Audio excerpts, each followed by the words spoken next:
A heavy-handed military assault on pro-democracy protests in Syria. And now, with the regime opting for a military solution to crush the demonstrations, we ask, can the army afford a repeat of the 1982 Hama massacre?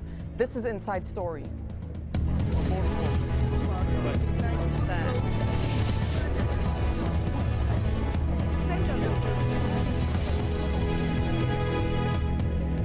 Good to have you with us on Inside Story. I'm Dareen Abughaida. Well, on Monday, the Syrian army advanced into the southern city of Deraa.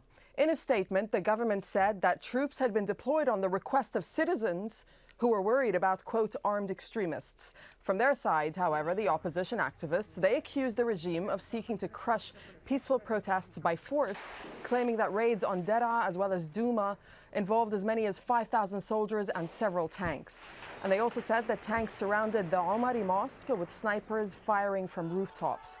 Well, more than 20 people are reported to have been killed on Monday, and that raises the total death toll to more than 350 people in the month-long protests. And there have been numerous reports of crackdowns as well as arrests right across Syria over recent days, and that's despite the lifting of an emergency law last week. Let's discuss what's happening in Syria. Bring in our guests.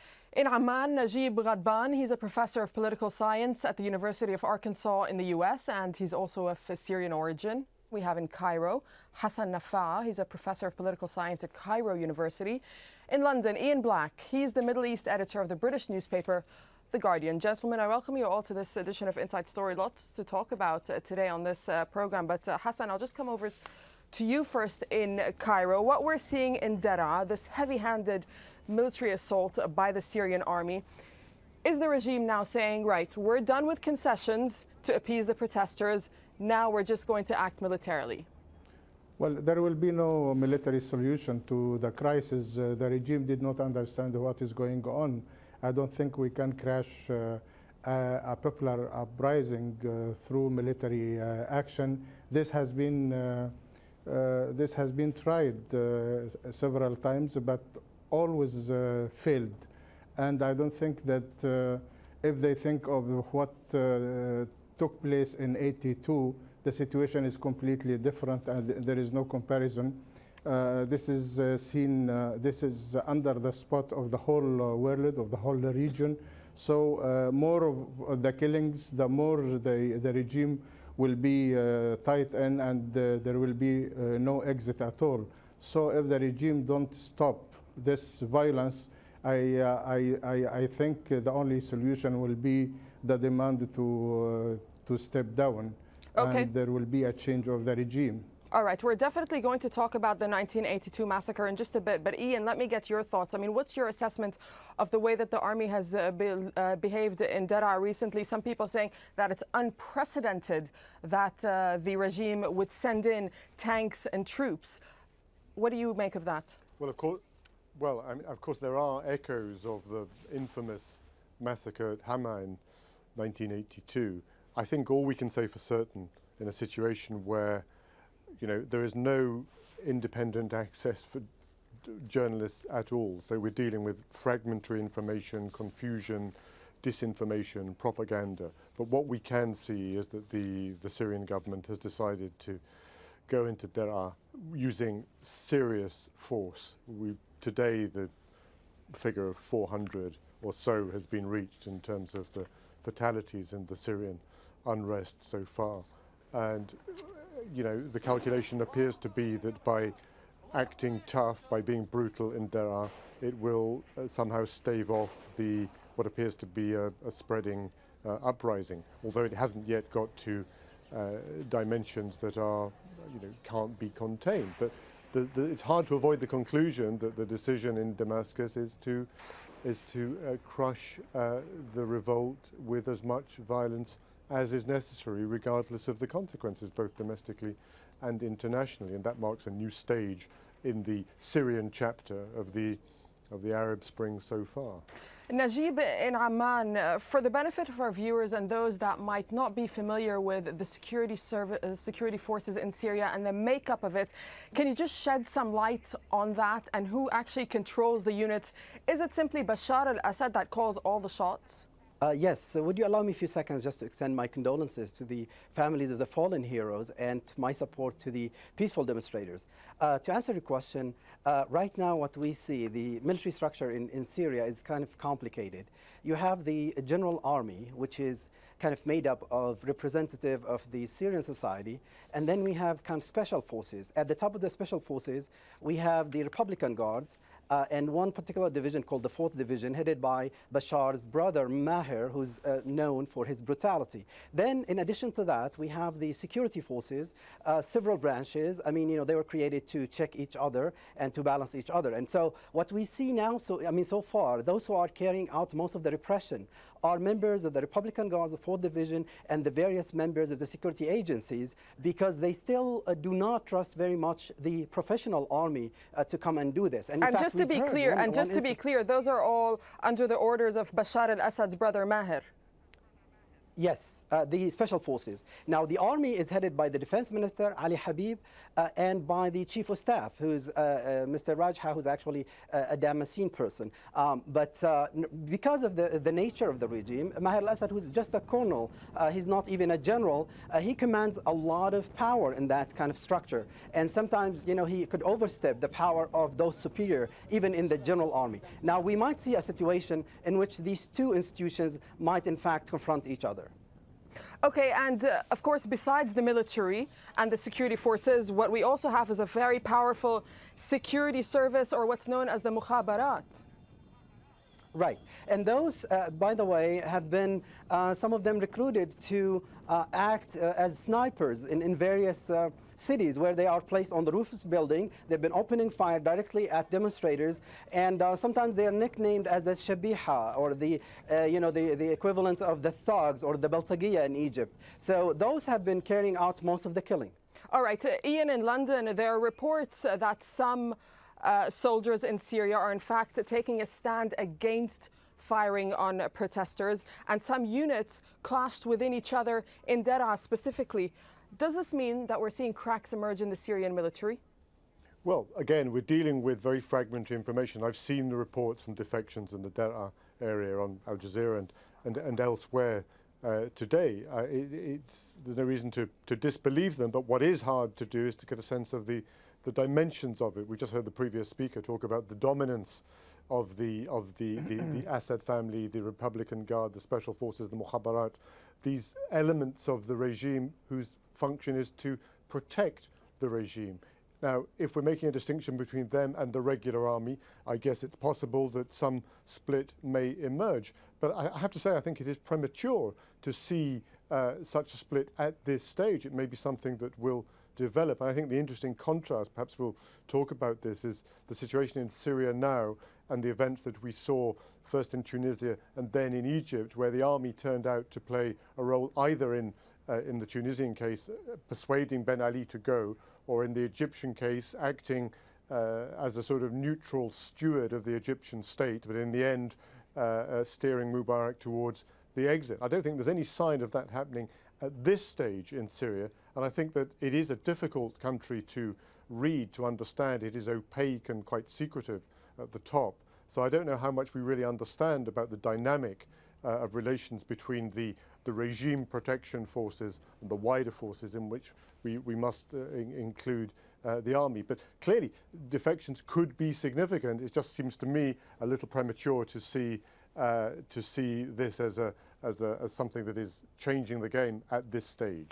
Hassan, Ian there was speaking about Egypt. Of course, you were in Egypt. You witnessed what happened, what took place there, and led to the eventual fall of the former president Hosni Mubarak. The army, as we're saying, played a crucial role in Egypt. What do you see the role of the army in Syria? Completely different. The army in Egypt is disciplined. It is not a regime army. It is the army for the nation. And when the army saw that it is really getting worse and the regime could not contain the uprising politically, he first of all, he refused to shoot to the people from the outset.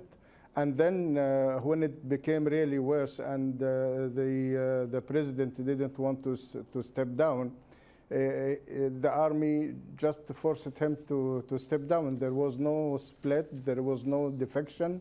But if there is a defection in Syria, it could be worse, because it could turn into a kind of civil war, and this will not be helpful neither for the uprising nor for the security of the country. The security forces, as you know, have collapsed in Egypt and was not able to contain the uprising. And I don't think there is any security forces that could contain the uprisings. So if the army continue to support the regime, there will be a lot of bloodshed in Syria, and I don't think the regime will be able to get out of it. And Najib, what we know as well is that the president Bashar al-Assad, as well as his father Hafiz al-Assad, they've put in key Alawi members, if you may, which is from their sect, in these key military posts. So is it safe to assume then that the military, the security forces, will all fight to the very end to defend the regime? Well, there is some truth to that. But I think what we need to understand here is that we have these special forces I talked about, the Republican Guard, the 4th Division. They are heavily recruited from the Alawite community. But the general army, the regular army, is made up of, all segments of the Syrian society, most significantly from the Sunni majority. So again, while even in the army there are some, critical Alawite officials and officers, I think it's not unlikely that some of those will act in the interest of the army as a professional institution. I would not rule that out, because it's going to come to a point where it's really a struggle, to preserve the rule of the family vis-a-vis to, kind of protect the rest of the country. And the Alawites are part of the Syrian people. I want to emphasize here that we don't want to, overplay this. In fact, the regime has been trying to instigate sectarian strife in the country, and I'm so impressed by the demonstrators, in addition to, promoting peaceful nature of these demonstrations, they're talking about national unity in every single instance they have, and they refuse this kind of sectarian discourse. Something else I want to mention, some of our Alawite activists are at the forefront of this struggle, and in fact, even after lifting emergency law, so-called, they arrested some of those Alawite colleagues who are, again, very nationalist, and their loyalty is to the country. Ian, I was just watching you there nod along with what Najib was saying.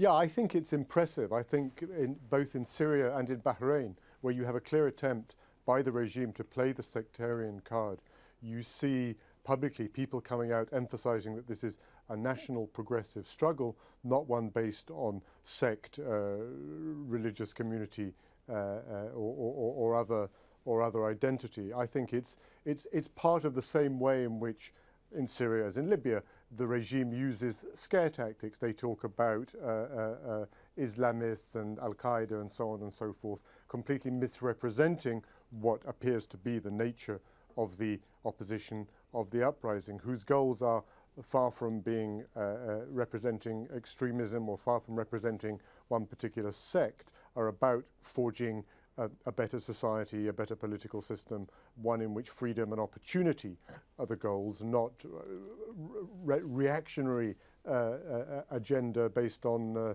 religious fundamentalism or ethnic or religious identity. So I think it is very much to the credit of the Syrian people that they're emphasizing this point, because it's very much part of the manipulation of the regime. It's very important to remember, I think, in these sort of situations, whether it's Syria or Libya or Bahrain or elsewhere, regimes which feel that their existence is under threat will resort to the lowest of tactics, and that includes, I think, routinely lying about what's happening.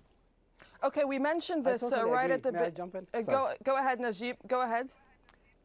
I totally agree. I think we have to, place this in a context that in the past, Arab regimes used what's called the blackmail legitimacy, is to scare people in other countries, particularly the West, of the alternative to these regimes. And it was tried in Tunis and in Egypt and in Libya now, that the alternative to me are the Al-Qaeda type, the extremists, or chaos or civil war. I think what we see in all of these cases, again, to the credit of those, actually young people who are really looking beyond all of that. I mean, they want better life, they want better opportunity, and they want democracy, period, in those countries, and I think they deserve it. Okay, we just mentioned this gentleman at the beginning of the program. We were talking about the 1982 massacre that took place in Hama. Let me just give our viewers some background information on what's going on in Syria and related to Hama, because Deraa is a southern city, as we know, and it's just a few miles from the border with Jordan. It's also the city where protesters began calling for political reforms, and that was last month. So it all started in Deraa. But after hundreds of civilians were killed right across the country, the protesters, they're now demanding that President al-Assad steps down. And this is not the first time that the Syrian regime has counted on the army to crush the revolt. In 1982, as we've said, the Syrian army put down an uprising that was led by the Muslim Brotherhood in the city of Hama. Rights groups believe that tens of thousands of civilians were killed then when large parts of the city were destroyed in that military assault. So my question to you, Najib, is, are we looking like we're heading towards another massacre like the one we saw in Hama in 1982? Absolutely not, for a couple of reasons. First of all, Hama took place in 1982, before Al Jazeera, Facebook, Twitter, and before that, right now I think the one good thing happening about Syria, it's actually a continuation of what we might call the Arab Spring, the Arab, transformation. And I think we already got the attention of the rest of the world. So today, I was happy to see the Security Council is actually moving quickly to denounce the use of violence against peaceful demonstrators. The second reason why this could not be another Hama is that these young people, are taken to the street, as I said, peacefully, and they are not drawn into any kind of, they're not interested in militarizing this kind of uprising, peaceful uprising. They are aware of Hama. Nobody wants the repeat of Hama. And I think the regime itself cannot afford to carry out a mass repression. We were talking about 30,000 people that happened. Again, it was the Cold War. People heard about Hama after it happened. Now, instantly, even though they, they don't allow media to be in Syria, we're getting all of these YouTube and all of those images instantly. And thanks to, channels like yours, that in fact we're making it difficult for these regimes to carry out mass repression. Hassan, you saw that in Egypt, in fact. You saw how important the role that the internet played in the revolution that took place there, and Najib raises a very important point. So can we say that the same thing won't happen in Syria as did in Hama because of the internet and because of the exposure? Not only because of the internet, not only because of this new communication and so on, but also because the uprising is not made by a political, one particular political faction. What is really impressive about all those uprisings going on in the Arab world, it is the whole people against the regime. It is an uprising for freedom. And it is not made by Islamists. However, the Islamists are there. It is not made by the liberals. The liberals are there, and everybody is there. As a matter of fact, it is all about political reform that has been delayed and delayed and delayed. So okay, there is no trust at all that the reform will come anytime, and that's why it is all made by all the people. Okay, but what we did see is President Bashar al-Assad, he has announced reforms since the uprising began. He's said that he's abolished the emergency law, which is one of the key demands, in fact, for protesters. What else does he have to do at this point? It always came too little and too late as usual. So when the people lose trust, they will never believe that the reform will come. And that, I think Bashar al-Assad committed the same mistakes. Had he came from the first beginning and show some seriousness about real political reform, he could have contained it. But the use of violence itself is a proof that the proposal for reform is not serious, and that's why the people distrust any serious and genuine political reform.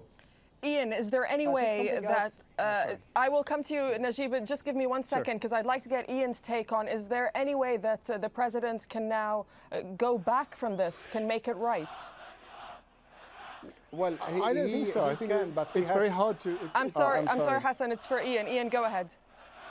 Well, I was just going to say, I think it's very hard to imagine that you can go back to business as usual after the repression and death and injury on this scale. Why should anybody believe anymore in President Assad's intentions about reform and change and a better future, when after clearly being unable from the beginning to make up his mind, he has chosen, and there's no doubt that the decisions rest with him, at a crucial stage to go for massive repression, simply killing people, arresting people and shooting at them. Why should anybody believe that his talk of, he's abrogated the state of emergency that was enforced for so many years, but although it's being replaced by other laws which will have the same effect. What he's given with one hand, he's taken away with the other.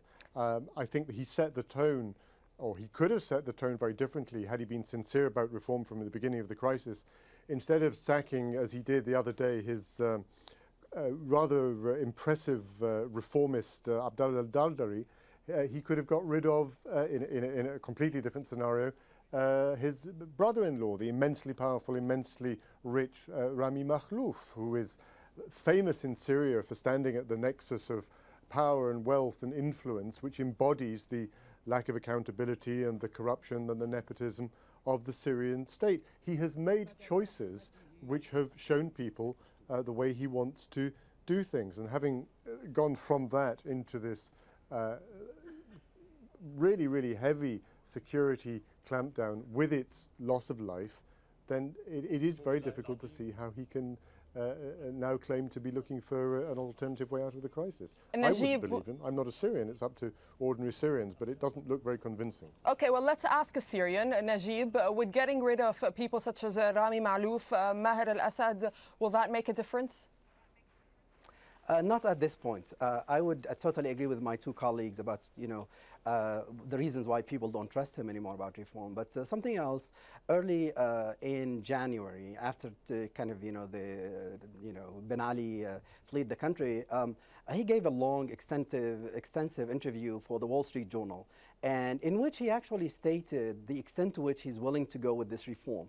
He talked about, minor reform for the local elections, which really don't mean much, in Syria. He talked about reforming media law, allow some NGOs, and he said the kind of changes that took place in Tunisia and Egypt would take generations for Syrian, to materialize. So he set that kind of framework, and that was very upsetting to young Syrians. I mean, Syrians believe they deserve a better political system. They can, in fact, have more pluralistic, democratic system. And something else I would add, I mean, a lot of these revolutions, in fact, are about dignity and about, more freedoms. In Syria, one of the things that people struggle on a daily basis is with the mukhabarat. We've been talking about this. It's been suffocating to their, livelihood, to their, everything. And so, again, in addition to what Dr. Nafaa said and my colleague from London about their coming too little too late, and trying to talk kind of reform while still use heavy repression. After lifting emergency laws, they arrested 500 activists. After lifting emergency laws, they're killing more people, and now they're sending the army. So really, there's no trust, no credibility to all of those claims. Okay, and considering these tactics that are being used by the government, do you think that demonstrations are going to continue and people will not let up? Absolutely. I think what we've been seeing, they've been increasing in numbers and in their scope and in spreading into new geographic areas every Friday. And, they think by using repression and violence, they are going to silence people. But, again, one of my colleagues mentioned that when people see blood and they kind of break all of the walls of fear. And so there's no way back. I think, they're really, what they're doing, some members of the regime, they're making it difficult for some of them to have a future when this changes. I mean, something I would like actually to say here, we encourage, we appeal to Bashar in January, February, many of us activists saying, you could be the Juan Carlos of Syria. You could in fact be the architect of this democratic transformation.